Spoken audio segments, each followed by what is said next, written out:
अस्सलाम वालेकुम। Welcome to my channel किरण का जहान, किरण की दुनिया में आप सबको वेलकम। ये था, अब मैं याद कर रही हूँ ये कौन सा दिन था। आई थिंक कल था या वेनेसडे का दिन था, या आई थिंक वेनेसडे था। तो ये इस दिन हम बना रहे थे नाश्ता, तो मैंने सुबह सुबह क्लिप रिकॉर्ड कर लिए थे इसके। तकरीबन 6:30 का टाइम था और मैं नाश्ते के लिए बस नाश्ता रेडी कर रही थी। कुछ मैनेज नहीं हो रहा था क्योंकि ईद के बाद थोड़ी सी रूटीन चेंजिंग आई थी। मतलब पहले पूरा महीना रमज़ान चला, तो उसकी वो एक चेंज था। मतलब सहरी में ही मैं बेटे का नाश्ता बना के रख लेती थी, तो वो इशू नहीं होता था सुबह बनाने का। उसका लंच बॉक्स भी सुबह रात उसी टाइम पे सुबह सहरी में रेडी कर लेती थी। तो अब उसके बाद तकरीबन 1 डेढ़ महीने के बाद जब दोबारा से उसी पुरानी रूटीन पे जाना, तो वो एक मुश्किल टास्क था। बहरहाल वो टास्क हमने कंप्लीट तो करना था, जो भी था उस पे काम तो करना था। इस तरह करके फिर मैंने ये साइड पे जो बॉटल पड़ी हुई है, ये ना जाने से पहले मैं इसमें से शरबत वगैरह निकालना भूल गई थी, और ये इसी तरह से फ्रिज में पड़ा हुआ था। तो मैंने इसमें पानी डाल के रखा हुआ था, थोड़ा सा लिक्विड सोप डाल के, ताकि ये अच्छे से थोड़ा ना क्लीन करने में आसानी हो जाए मुझे, जो मैंने बाद में क्लीन कर लिया था जब मैंने बर्तन धोए थे। काम बहुत ज़्यादा हो जाता है जब कहीं जाएं, कुछ अरसा घर बंद रहे तो बहुत ज़्यादा काम हो जाता है। अच्छा, ये मैं बड़े इजी वाले पराठे बना रही थी कि रफ सा एक पेड़ा ले लेना है और उसके अंदर घी लगा के उसको, मतलब पहले बेलना है रफ, और फिर उसके अंदर घी लगा के बस उसको एक साइड से कट करके और उसको रोल कर लें, बिल्कुल कोन बना लें। और फिर बस उसे आगे मैं दिखाऊंगी आपको किस तरह से वो इस तरह से बल वाले पराठे बन जाते हैं, अच्छे बन जाते हैं। बहरा ये कि उसमें बल आ जाते हैं, बजाय जैसे से पहले रोल करते थे ना पराठे को। तो वो ये देखें, ये इसके अंदर ये सारे इसके बल जो है ना वो खुलेंगे जब हम इसको बेलेंगे तो। लेकिन इसको पेड़ा बनाने के बाद ना, अगर हम रख दें 10-15 मिनट, 10-15 मिनट तो नहीं, खैर 5 से 7 मिनट रेस्ट के लिए, तो ये अच्छा सा बन जाएगा। और अगर मैदे के या वाइट आटे के बना रहे हैं तो फिर 10 से 15 मिनट रखना पड़ेगा। लेकिन अगर आप लाल आटे के, चक्की वाला आटा जो हम यूज़ करते हैं, देसी आटा अपनी देसी गंदम का वो वाला यूज़ कर रहे हैं, तो फिर तो बस वो 5-7 मिनट की बात है सिर्फ। आज जिसे मैं वॉइस ओवर कर रही हूँ, आज मेरे बेटे के स्कूल में एनुअल फंक्शन था, लेकिन वो पोस्टपोन हो गया है। बहुत अच्छा मौसम है, अगर हो सका तो एंड में मैं कुछ क्लिप्स या कुछ फोटोज़ जो हैं वो ऐड कर दूंगी। बहरहाल मौसम बहुत अच्छा था। लेकिन जिस दिन मैं ये नाश्ता बना रही थी उस दिन भी मौसम ठीक था, लेकिन सुबह के वक्त धूप निकली थी, उसके बाद मौसम ठीक हो गया था। ओवरऑल मौसम इस्लामाबाद का बहुत अच्छा चल रहा है। गर्मी मतलब पता नहीं चल रहा कि ये यानी कि मई स्टार्ट हो चुका है या फिर इतनी गर्मी का सीज़न शुरू हो चुका है, पता नहीं चल रहा। यूँ लग रहा है बाहर चल रही है अभी। तो ये गंदम की कटाई हो गई है, ये नहीं पता चल रहा। मौसम इतना अच्छा है, बताने का मकसद ये है कि मौसम इतना अच्छा है।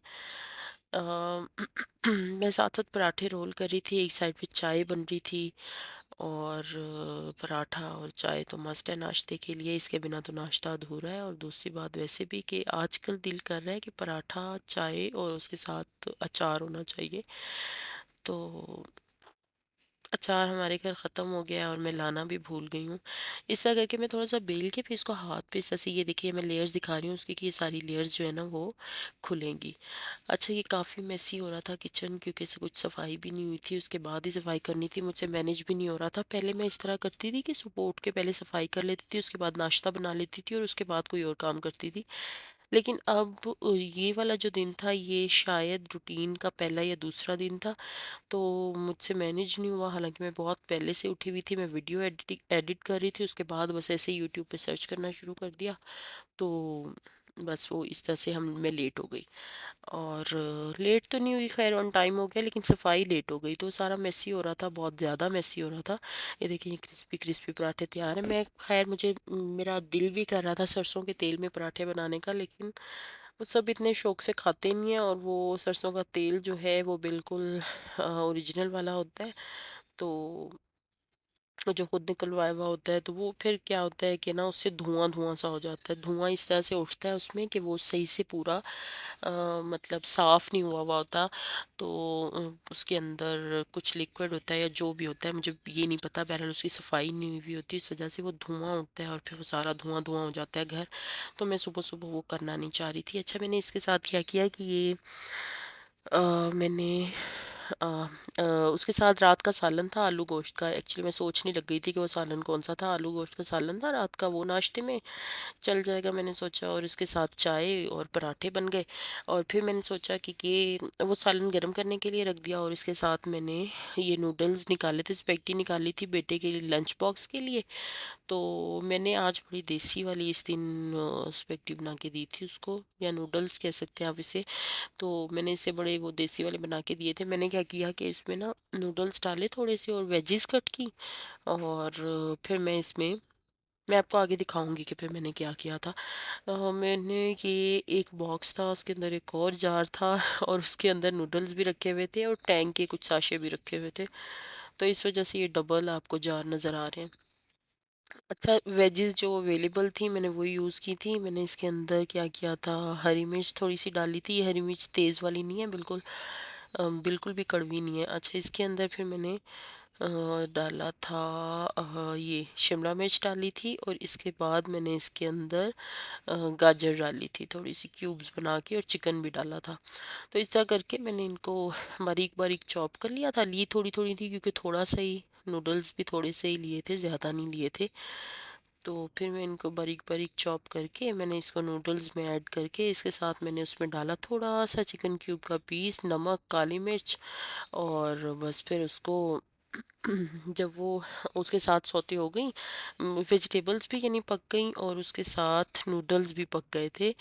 तो फिर मैंने क्या किया कि इसको स्ट्रेन कर लिया एक स्ट्रेनर में, और बाद में थोड़ा सा ऑयल लेके उसके अंदर थोड़ा सा लहसुन अदरक डाला, और बस फिर उसके अंदर ये टॉस कर लिए थे। इसके बाद मैं बना रही थी, वो था सुबह का टाइम। फिर उसके बाद मैंने बर्तन वगैरह धोए, सब कुछ क्लीन किया। अभी ये बॉटल फिर भी पड़ी हुई थी, ये नहीं की थी क्लीन क्योंकि इसको सुबह ही डाला था, तो वो इसके अंदर ना बाकी चीज़ें वो काफ़ी दिनों से रखी हुई थी, तो अच्छे से मतलब साफ़ होने में इसे टाइम लगता। अच्छा, फिर मैंने इसको ले लिया था, टमाटर थे तकरीबन आधा किलो से 3 पाव तक के, इनको मैंने ब्लेंड कर लिया था जग में। फिर ये मैं बना रही थी चिली गार्लिक सॉस। घर में टमाटर सस्ते हुए हुए हैं, तो मतलब बच्चे शौक से ये सारे नगेट्स वगैरह के साथ या फिर बर्गर सैंडविचेस खा रहे होते हैं, तो उनके साथ ये अच्छी रहती है।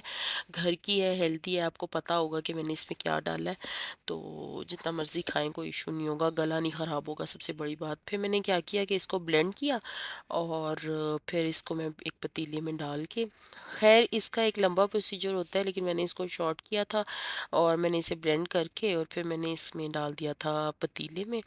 और फिर मैंने इसके अंदर एक, मैंने आई बटन में मैं दे रही हूँ लिंक उसका, एक वीडियो का जो मैंने फ्रिज वाली बनाई थी, उसके अंदर मैंने एक आपको लाल मिर्च की चटनी बताई थी या सॉस बताई थी, मतलब साबुत लाल मिर्च की, वो वाली सॉस ये बनी हुई थी। तो ये मैंने इसके अंदर ऐड की थी तकरीबन हाफ कप के जितनी, और इसके अंदर हाफ कप के जितनी मैंने शुगर ऐड की थी, इसके अंदर 2-3 लौंग ऐड की थी, दालचीनी ऐड की थी, तो नमक ऐड किया था, और थोड़ा सा लहसुन, उसका सॉरी, हाँ, लहसुन अदरक का थोड़ा सा पेस्ट था जिसमें लहसुन थोड़ा, मतलब दोनों ही मिक्स थे, मैंने कोई ज़्यादा वो नहीं किया था, लहसुन थोड़ा ज़्यादा था बहरहाल उसमें।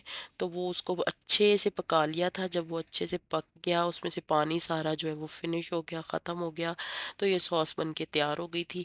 फिर मैंने इसको, आप इसको और बारीक छानना चाहें तो इसको छान लें, तो ये बिल्कुल वो लिक्विड ही वो बन जाएगा जिस तरह से बाहर से हम चिली गार्लिक सॉस लेते हैं, लेकिन बहरहाल मैंने ऐसा नहीं किया था, तो ये चिली गार्लिक सॉस बन गया था। बस ये कुछ इस तरह की मेरी रूटीन थी आज की। उम्मीद है आप लोगों को पसंद आई होगी। पसंद आई या नहीं आई, फिर भी सब्सक्राइब करना नहीं भूलिएगा, दोस्तों के साथ शेयर ज़रूर कीजिएगा, अपनी दुआओं में याद रखिएगा। अल्लाह हाफिज़, अल्लाह निगहबान।